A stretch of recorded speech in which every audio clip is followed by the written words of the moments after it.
Hello friends, I am Neeraj Joshi from Satyam classes Vadodara. तो आज हम क्लास 9 का साइंस का chapter 1 matter in our surrounding को पढ़ेंगे। तो ये चैप्टर में सबसे पहले हम क्या सीखेंगे? मैटर, मतलब मैटर क्या है। Okay, matter. तो मैटर के बारे में जानेंगे। तो matter is the substance, matter is the substance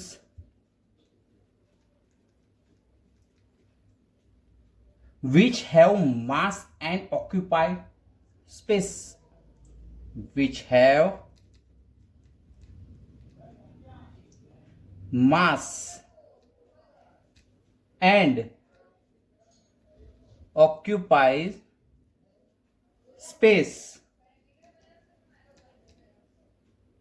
so matter क्या है? मैटर एक सब्सटेंस है। कौन सा सब्सटेंस है? जिसके अंदर मास होगा और जो जगह बनाता होगा या जगह रोकता होगा, किसी के बीच में, पार्टिकल्स के बीच में जो जगह रोकता होगा। ओके, तो हम उसके बारे में देखते हैं कि क्या है। ओके, तो मास सबसे पहले क्या होता है? उसको हम मेजर करते हैं किलोग्राम में। मास को हम किस में मेजर करते हैं? किलोग्राम में। और mass is a constant in everywhere. Mass जो है वो कांस्टेंट है एवरीवेयर, हर जगह पे। दूसरी बात, matter is made up of tiny particles. जो मैटर्स है वो किससे बने हुए होते हैं? टाइनी पार्टिकल से, मतलब छोटे छोटे पार्टिकल से बना हुआ होता है। Matter is made up of tiny particles. Okay, तो एक एग्जाम्पल है। एग्जाम्पल के तौर पे मैं आपको कुछ चीजें दिखा देता हूं कि जो मैटर्स को रिप्रेजेंट करते हैं। जैसे हमारी नोटबुक है जिस पे मैं लिख रहा हूं, वो नोटबुक भी एक पार्टिकल है। क्यों पार्टिकल है? क्योंकि उसकी मास है, खुद का एक मास है, खुद की एक जगह है जो उसने बनाई हुई है, खुद का एक कह सकते हैं कद है, जिसके पास पर्टिकुलर एक डेफिनाइट शेप है। ओके, जैसे कि नोटबुक है, पेन है, फिर स्टार्स जो है, फिर सन, हमारा जो सन है वो भी एक पार्टिकल्स है, सॉरी मैटर है। प्लैनेट जो है वो भी मैटर है। ओके, एंड एक्सेट्रा, बहुत सारी चीज होती है, सब चीज आ जाती है। जितनी भी ब्रह्मांड में चीजें हैं जो सारी मैटर्स है। ओके, अब मैटर्स जो है वो हमें पता है वो किससे बने होते हैं? टाइनी पार्टिकल से बने होते हैं। मैटर्स जो होते हैं वो किससे बने होते हैं? टाइनी पार्टिकल्स से।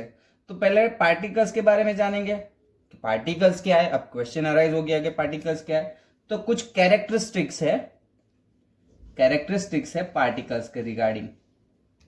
कैरेक्टरिस्टिक्स हम पहचानेंगे कैसे पार्टिकल्स को कि यही यहां पे पार्टिकल्स हो सकते हैं। ओके, तो कुछ कैरेक्टरिस्टिक्स के बारे में देखेंगे। तो पहली कैरेक्टरिस्टिक्स क्या है? They are continuously moving. They are, particles जो होते हैं वो कंटिन्यूअसली मूव करते हैं।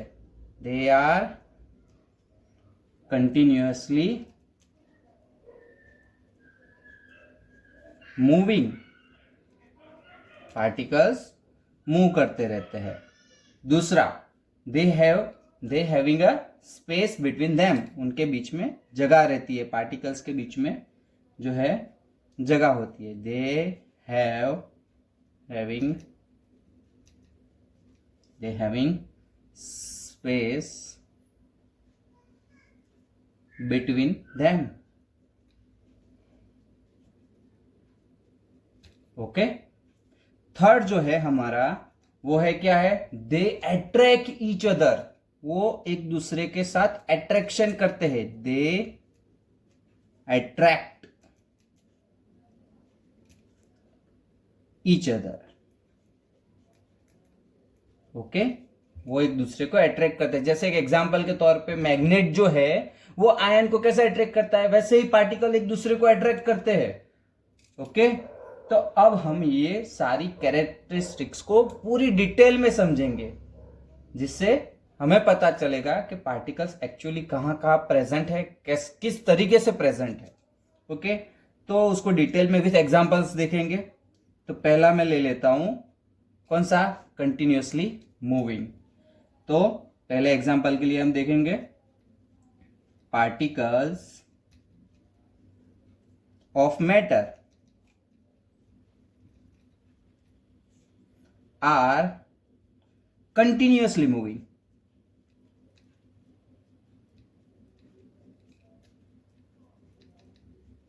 ओके, तो पहला कैरेक्टरिस्टिक लिखते हैं हम। तो पहली कैरेक्टरिस्टिक्स में हम देखेंगे, एक एग्जांपल ले लेते हैं। एग्जांपल से आपको बहुत ज्यादा अच्छे से समझ में आएगा। ओके, एक मैंने ये पानी का ग्लास ले लिया है। मैंने क्या ले लिया है, पानी का ग्लास ले लिया है, और पानी बना देते हैं। ओके, पानी यहाँ पे बना देता हूं मैं, और यहाँ पे मैं इंक पॉट ले लेता हूँ। तो इंक का ड्रॉपलेट्स हम डालने के लिए रखेंगे। ओके, जिसमें से इंक थोड़ी दिखा देता हूँ मैं, जिससे अच्छा लगेगा। ओके, हाँ, यहाँ पे बता देता हूँ, इतनी ड्राइंग तो अच्छी नहीं है, फिर भी यहाँ पे इंक। ओके, और ये हमारा वाटर। ओके, तो सबसे पहली चीज याद क्या रखनी है, वाटर के पास काइनेटिक एनर्जी है। वाटर के पास क्या है, काइनेटिक एनर्जी है। तो जब भी पार्टिकल्स मूव होते हैं तो उसमें क्या होता है, particles possess kinetic energy.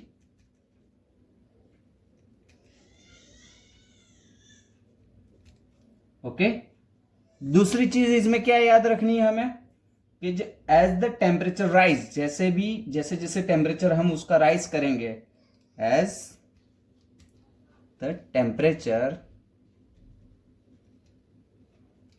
Rise particles move faster. जो पार्टिकल्स है वो हमारे फास्टर मूव करने लगेंगे, बहुत झड़पी वर्क करेंगे, स्पीड में वर्क हो जाएगा। Particles moves faster. Okay,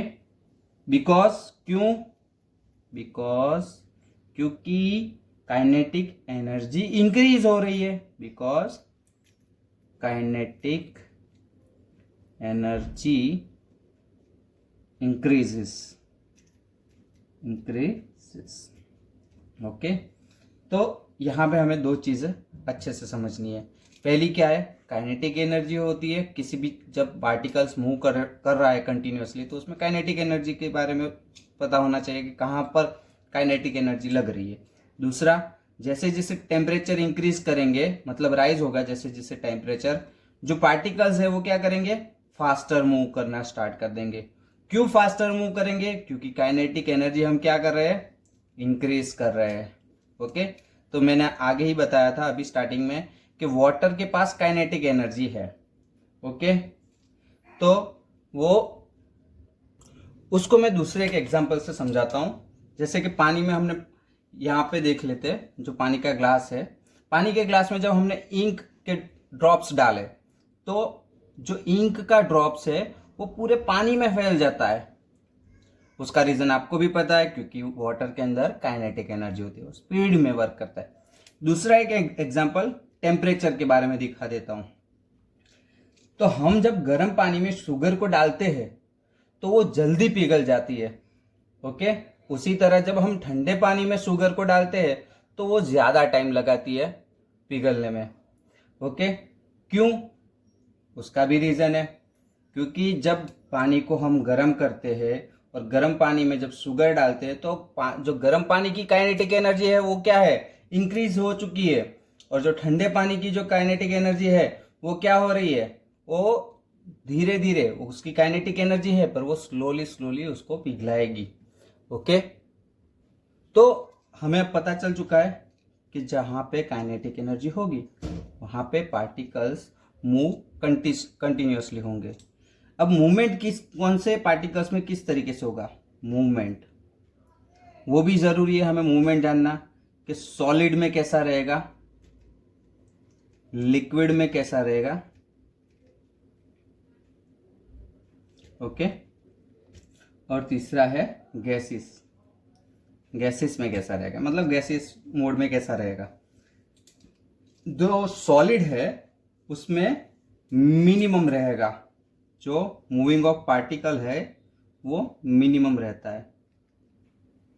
okay, जो हमारा लिक्विड है उसमें मीडियम, हम कह सकते हैं इंटरमीडिएट रहेगा।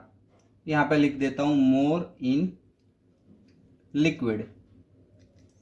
ओके, और गैसियस में मैक्सिमम रहता है movement of particles continuously moving, maximum in gaseous mode, maximum in gaseous mode. Okay, तो हम ये चीज समझ चुके हैं कि सॉलिड में मिनिमम रहता है, लिक्विड में मोर इन लिक्विड, जो सॉलिड से कंपेरेटिवली मोर रहता है, ज्यादा रहता है, और गैसियस में सबसे ज्यादा रहता है, मैक्सिमम। ओके, तो अब हम दूसरे टॉपिक पे आ जाते हैं, मतलब कि दूसरे मैटर जो हमारी कैरेक्टरिस्टिक्स है, दूसरी characteristics, particle of matter having a space between them. Particle of matter having space between them।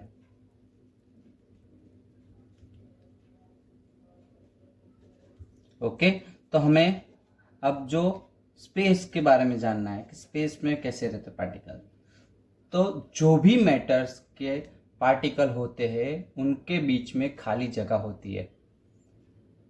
अब आपको वापस से एक ग्लास पानी लेना है और उसी की जगह लेयर मेजर करनी है। तो हम एक एग्जांपल ले लेते हैं। ये पानी का मैंने ग्लास ले लिया। ओके, पानी के ग्लास में मैंने ये वाटर की एक लेयर बना दी है। ओके, अब हमें इसका लेवल मेजर करना है। तो वाटर लेवल कहाँ पे, यहाँ पे है। हमने ये मेजर कर लिया कि यहाँ पे वाटर लेवल है। ओके, उसको हमने स्केच पेन से या मार्कर से हमने मेजर कर लिया है। अब उसके बाद हमें क्या करना है, 2 से 3 चम्मच या तो शुगर लेनी है या तो सॉल्ट लेना है। तो मैं यहाँ पे चम्मच दिखा देता हूँ, यहाँ पे शुगर या सॉल्ट। ओके, ऐसे एंड ऐसे लिख देता हूँ, आपको याद रहेगा। और ये वाटर जिसका लेवल हमने मेजर कर दिया है। ओके, तो फिर सॉल्ट और शुगर को ऐड करने के बाद अब हमें यहाँ पे सॉल्ट और शुगर 2 से 3 चम्मच हमें यहाँ पे सॉल्ट और शुगर को ऐड करना है। उसके बाद पूरी तरह उसको चम्मच से मिक्स कर देना है, मतलब चम्मच से हम ऐसे घोल देते हैं। ओके, पिघला देते हैं।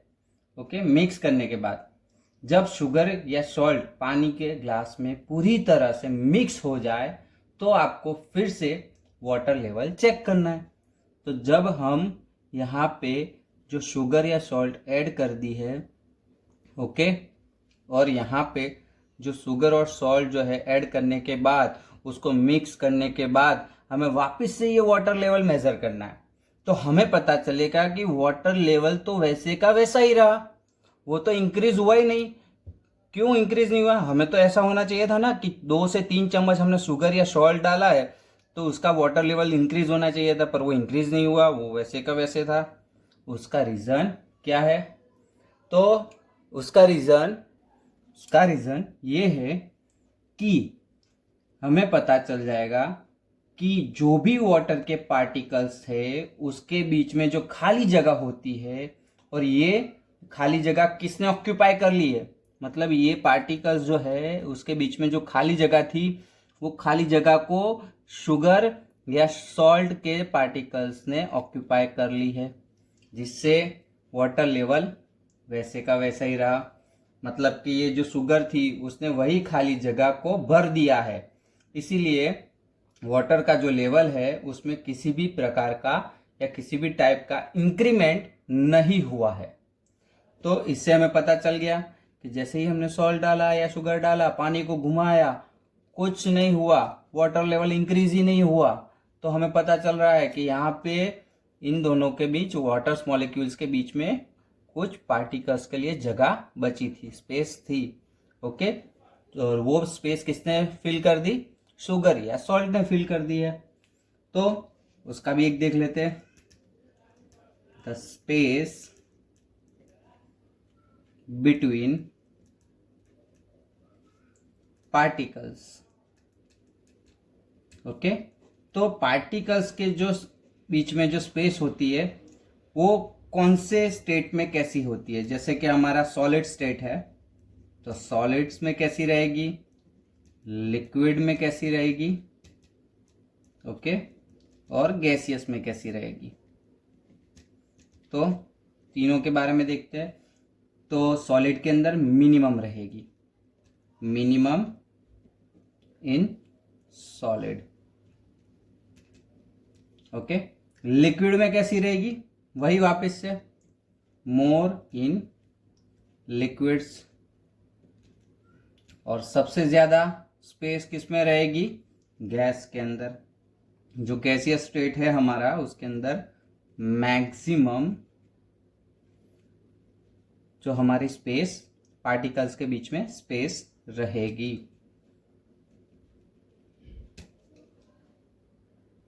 तो फ्रेंड्स, अभी तक हमने ये दो पार्टिकल्स के कैरेक्टरिस्टिक्स पढ़ लिए हैं।